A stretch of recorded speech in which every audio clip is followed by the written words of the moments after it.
All right, so this game's a bit weird. It starts really like it kind of has cutscenes like right at the beginning, so a bit awkward. But either way, hello everybody. My name is Weeb Rabbit, and we are starting a new playthrough today. As you can see from a little bit of the title screen, thumbnail, etc., we are playing No More Heroes 2: Desperate Struggle. Now, if you've been following my channel, I played No More Heroes, the first game, not too long ago, and the reason for that is that No More Heroes is one of my favorite series. I think it's a very underrated series. And yeah, I'm just really excited for the third game coming up very soon. And so I got my buddy Terrific, told him, hey, how about we play through the older games in preparation for the new one? And that's basically why we're here. As I mentioned, Terrific is along for the ride. So say hello, Terrific. Yo, what is going on, people? Like he said, we are back at it again with the sequel, and we're going to find out what shenanigans Travis gets himself into this time. Exactly. And like I said, this is kind of a bit of a weird one because it starts off like right away. But yeah, so basically we enter the title screen. It wants us to choose our difficulty. I would love to put mild, but I just don't want to like embarrass myself on camera. So I'll probably just put sweet, whatever. And yes, it starts off with this cloud-looking guy. It's snowing, and I'll never forget that night. For the first time in 120 years, snow fell on Center Destroy. It was a sign. Another change, both beautiful and deadly, was coming. All right, so that was Sylvia, of course. She starts with a very like dramatic narration.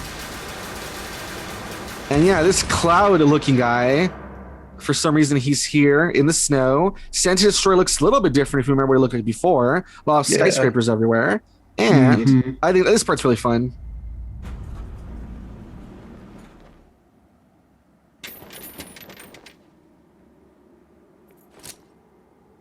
It's called fashionably late fuckface. Freaking Travis, right? That's a throwback to the first game when he fights Skelter Helter. Helter Skelter. This place bring back any memories? It's only where my last killing spree started. All those screwed up ranking fights. Now why would I remember that? It'll be your blood this time, when I avenge my brother! Draw! Brother? Who? Don't you remember the man you fought here? No. Can't say I do. Guess he didn't make an impression. Must have been crazy weak. You insensitive prick! You killed him and you don't even remember! You know how humiliating that is? Sorry. I don't keep a death diary. And in case you're wondering, I'm even stronger now. You will lose! You've got no chance of winning this! You're something else. I haven't been so worked up in ages.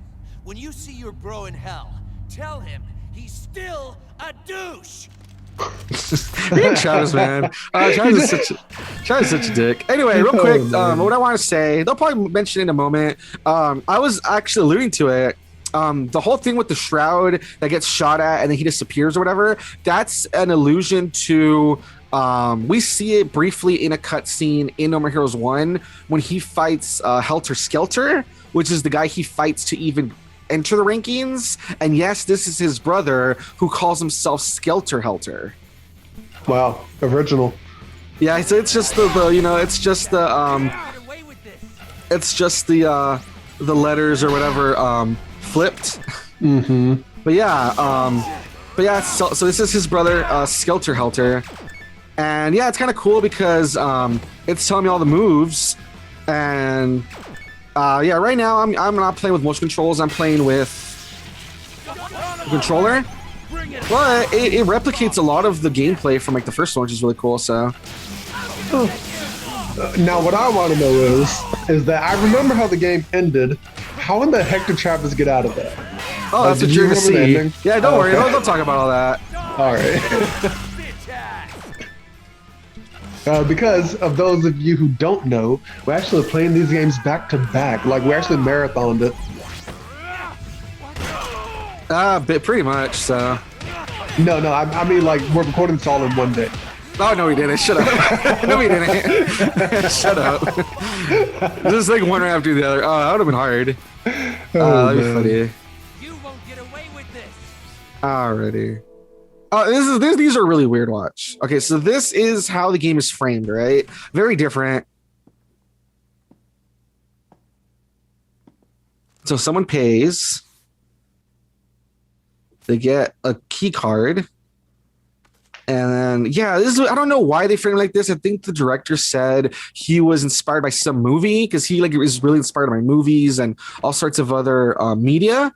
So apparently this is supposed to be like copying some sort of like a detective noir movie, I think. But yeah, so he goes to the room, whoever our mysterious person is. And it's number 13. And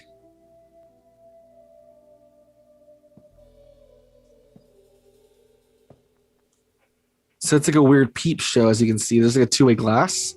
And look who's there, though. This is kind of weird. Hello? Oh. What would you like me to do? So, it's you again. I know, because you never say a word. It reminds me of the ocean. Your calm breaths, like the faint sound of waves. You know, I used to love the beach. So what should I tell you this time? Oh, it was snowing today. It's strange what triggers our memories. I'll never forget. That night, for the first time in 120 years, snow fell on Center Destroy. Whoever it is like super oogling. Yeah, I was just gonna say that. Oh boy. Beautiful and deadly was coming. Like, bro, her eyes are up there. Right? Blanketed in white, the city never looked so beautiful. But anything so pristine must be cursed. White turned to red, and he lost his mind. Okay, so that's the way this game was framed before every boss fight. Here we got a little bit interrupted because, like I said, it kind of starts like in the middle of like the fight already, right? Like, kind of starts in media res. Before every boss fight, Sylvia is in the peep show thing, and she's talking to a mystery person, and she gives them like a bit of narration about what's going on. Like here, she's talking about the snow. She's talking about how like change is coming, about how it's been years, but she still remembers, blah blah blah. Yeah, this guy's shooting at me. I need to. There we go. Okay. Yeah, I need to like I need to like really get in there. And it still has those things like the test of strength where you like have to like overpower him or whatever, and it still has the wrestling moves. So yeah, all the same stuff. So that's pretty fun. As I was saying, yeah, so it's really weird because this game's like a bit more artsy than the first one. Like it has all these weird like narrations and like, I mean, for better or worse, I will compare what I like and don't like about the game compared to the first one. But just so you know, like there are some changes. So Okay. one thing I like is you see how they're right there for the final blow. It had like a directional thing. Yeah. And then this coming up, watch. Every time you're gonna kill somebody, it gives you almost like a certain button prompt, which is fun. They do that for every kill in this game. So that's a bit different. It makes the kills feel a bit more personal. You know what I mean? Yeah. Yeah. See, his name is Skelter Helter, while his brother's name was Helter Skelter. So, yeah. All right. So let's see real quick.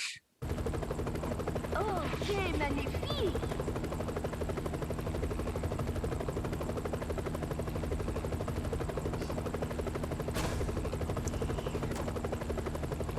So notice the helicopter she's on.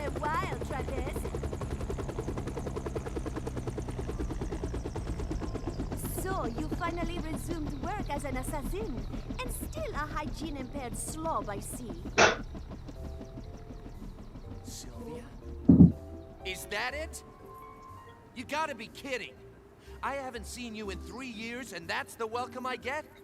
How about you fill us in on everything that's happened since the last game? Uh, You're not gonna be satisfied until you do, right? Oh, give me a break. There are people starting from the sequel who don't care about continuity, you know. Besides, it would take forever if I recapped every detail of your fall from greatness. Players would skip it. It's so boring. Well, I guess you got a point there. exactly. So no recap. So no recap. Sorry. Now, Wow. this man was the 51st ranked assassin. Since you've killed him, that officially makes you 50. So remember last time the lowest was 11? Here the lowest is Yeah. 51. Fight in the ranking battles again. So, how about it? If you're a real man, you'll do anything to climb back on top. Because trust me, the view is still very satisfying. Hold on. Why would I have to start from rank 51 this time? More competition. The last game's success made assassination trendy. Yeah, but I already fought my way to number 1 before. Shouldn't I get a special fast track to the title fight? No, but you will get a special prize. Ooh. Shut up. Is it a trophy? A medal? I was Don't kidding. bribe me this time. I've already tasted those goods. But just a taste. This time, you'll get the 5-course meal. 5 course? Well, I don't get what that means. Did you know I am a yoga master? You don't say. Are you familiar with any yoga positions? Like, downward dog? The dog can do all sorts of things. So can the cobra, the rabbit. Cobra? Rabbit? Like, together? Oh, hold on. Oh, I'm in it to win. And with that, he's convinced. Oh, There you go. wow. And then the classic nosebleed Yeah. trope. And with that, he's convinced. Oh, this is kind of cool. Hey! We're not done yet. I've got a message for you. Oh my, he is still alive. Pain in my ass. Why aren't you dead yet? Such blind arrogance. Like the naked emperor. Seriously? I cut off your head? Travis! You are the loser. This fight was only part of our plan. Our plan? I said I'd avenge you killing my brother, didn't I? Well, who's been a brother to you? What? Travis. Don't think you can kill without suffering consequences. To kill someone is not simply to end their life. One must risk their entire being in order to destroy another's. Up until now, you've had it easy. I've taken the curse you gave me, the shackles of revenge, and I'm throwing them back on you. Now it's your turn to be burdened with another's death. It has destroyed me, and it will destroy you too. This is the ultimate vengeance! That's pretty metal, right? All right. Pretty metal. Yeah.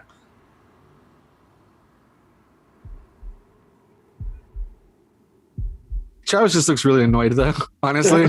Like, he's like, why are you still talking? I cut off your head. Like, what? Okay, but so yeah, did you get a hint of who it was when it said who's been a brother to you? I think so. Yeah, no, I think I do. Yeah, they're giving it away, as you can see them walking up to the place. Which honestly, in the first game, they didn't show that they were that close. But whatever, I guess they're just going with it. That yeah, since they did say that this guy was his best friend, that's why, you know. Uh-oh.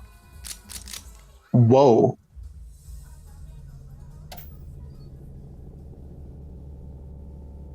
Nah, we're just here to collect. Travis.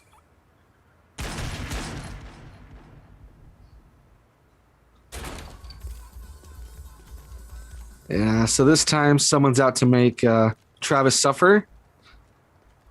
Ooh, wait, what does that say? Desperate Struggle, which is the Is that the subtitle. name of the game? Oh my god, title drop. Get all excited. Oh boy. Okay, so good. We're good. We're getting away from the cutscenes a little bit, because yeah, this one starts off kind of like right in the middle of things. It's kind of hard to really talk about. One thing I like how now whenever he beats somebody, he jumps over them in chibi form. Nice. So real quick before I hit the A button. So yeah, really quick to catch you up and to catch the audience up in case they're wondering. So basically, this second game takes place 3 years after the first game. So Travis is 3 years older. He was away from Santa Destroy for a while. Basically, after he reached number 1 the last time, for whatever reason, he got tired of it all. He got tired of the fame and fortune. He decided to walk away. And in the time that he was away from Santa Destroy has become like a huge metropolis. That's why there's all like the skyscrapers and everything. Like a lot of business came in and took over everything. So the city has transformed, the city has grown. And not only that, but if you remember the last game, remember how we kind of found out that the assassin rankings weren't real, technically? Yeah. That's where it's kind of weird. It's kind of a plot hole. It's not really explained, but from what people have been able to piece together, it seems like the first time they were not real, and Sylvia was just using you to, make money.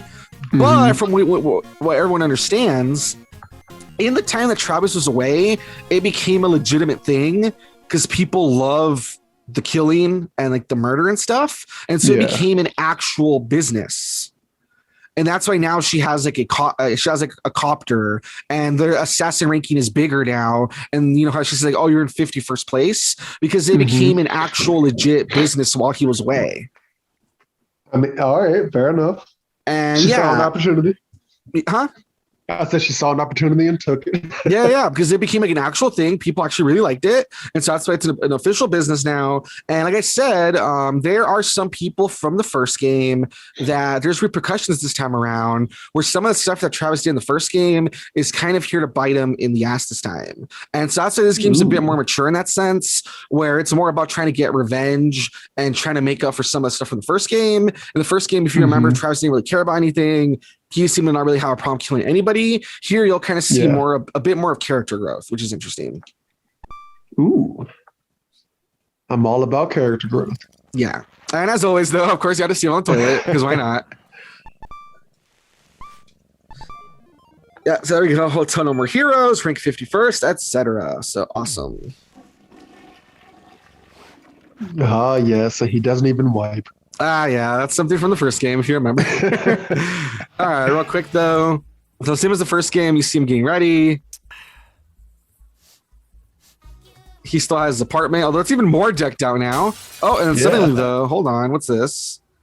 He's having a good day, suddenly.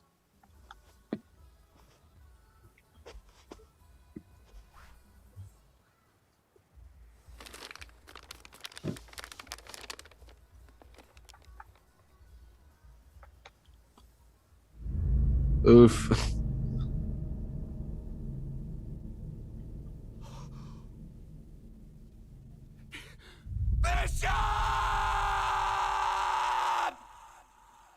Yeah, so that's a really of a wake-up call, right?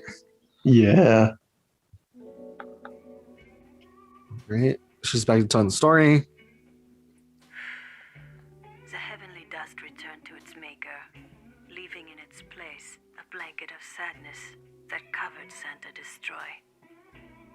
Then the sun returned, and with it, deafening gunfire and clanking swords.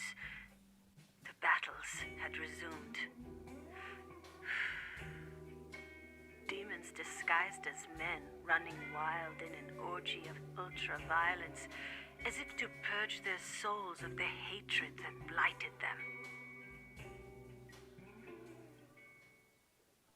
All right, so very poetic what they're going for. It's kind of weird, but it's kind of cool in its own way. It's a. I have set up the next ranking fight. Where are you? I don't care who the fuck it is. Just give me someone to fight. You sound passionate. What's gotten into you? Someone killed Bishop. I understand.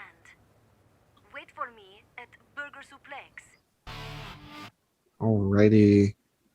And this time around, the game is very different. Remember how before there was like a whole overworld to explore when you would leave the apartment? This time we're going to see that you just go straight from place to place. So it's a bit different. Oh. Yeah, but we'll explore that next time because I think this is pretty good for the end of part 1. I know it's kind of, feels a bit rushed, but it's because, the cutscenes kind of get in the way, how to explain some things. But trust me, the game, it feels like it really gets started in the next part. So, yeah. So there you have it, guys. If you like what you saw, like, comment, subscribe, all that good stuff. Show some love to Terrific over on his channel. Yeah, and join us next time for part 2, where, like I said, it's just scratching his crotch. Join us next time for part 2, where, like I said, it kind of gets more into the actual game. The first part's just like a lot of setup and kind of, just the atmosphere. But in the second part, that's where we start the official game, and you kind of see how this one's going to work out. So, all right, guys, join us next time. Bye-bye. Bye.